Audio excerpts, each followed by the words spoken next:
আমি সকলের থেকে বড়, তাই আমি বলতে এসেছি। কেউ এসে এই কথা বলতে পারবে না।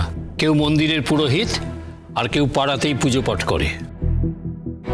প্রতিবেশী বলে কথা, কে কি করবে সেটা তার ব্যাপার। আমরা 5 জন আসতে পারছি না। তোমরা যদি পারো অন্য কোনো পুরোহিতকে নিয়ে এসে খাইয়ে দাও। কাউকে দরকার নেই। পুরোহিত ছাড়াই ব্রাহ্মণ ভোজন করাতে হবে তার তো কোনো মানে নেই। দরকার না হলে আরো 5 জন মানুষ যারা খেতে পায় না, যারা খিদে পেটে দিনরাত কাটাচ্ছে, তাদেরকে এনে খাওয়ান না।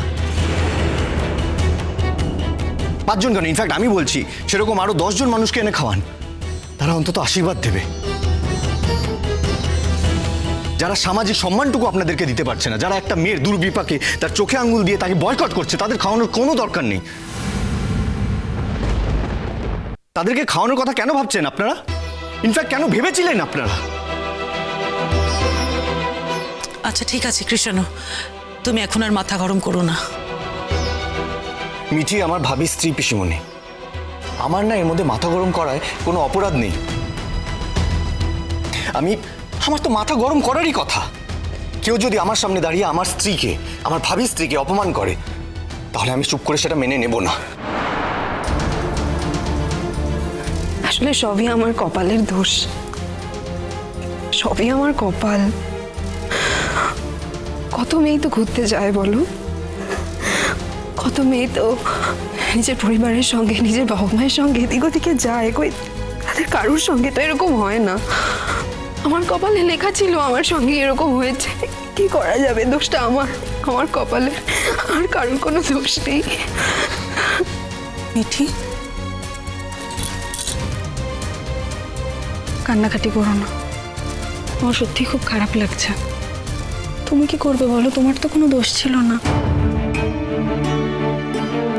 অনেক মেয়ের জীবনে এরকম ঘটনা হয়তো ঘটে, আমরা দেখতে পাই না বলে জানতে পারি না।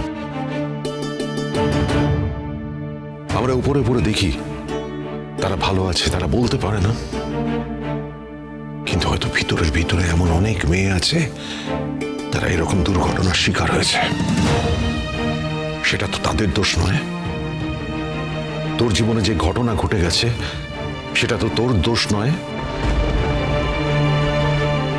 এরা কে তোকে একঘরে করার? আমরা তোকে একঘরে হতে দেব না, কিছুতেই না। আমাদেরই বরং খাইয়ে দাও। কৃষ্ণদা তো ঠিকই বলেছে, দরকার পড়লে কয়েকজন গরিব মানুষকে ডেকে খাইয়ে দাও।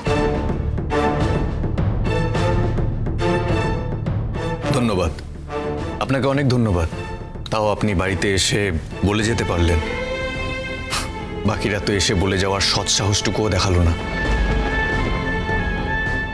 আর আমরা শুধু শুধু সকাল থেকে খিদে পেটে বসে থেকে আপনাদের জন্য অপেক্ষা করছিলাম। ঠিক আছে, আসি বৌমা। আপনারা তাহলে সত্যিই খাবেন না? মিষ্টিও খাবেন না? না মা, সেটা সম্ভব নয়। এই বাড়িতে জলগ্রহণ করা আমাদের পক্ষে সম্ভব নয়।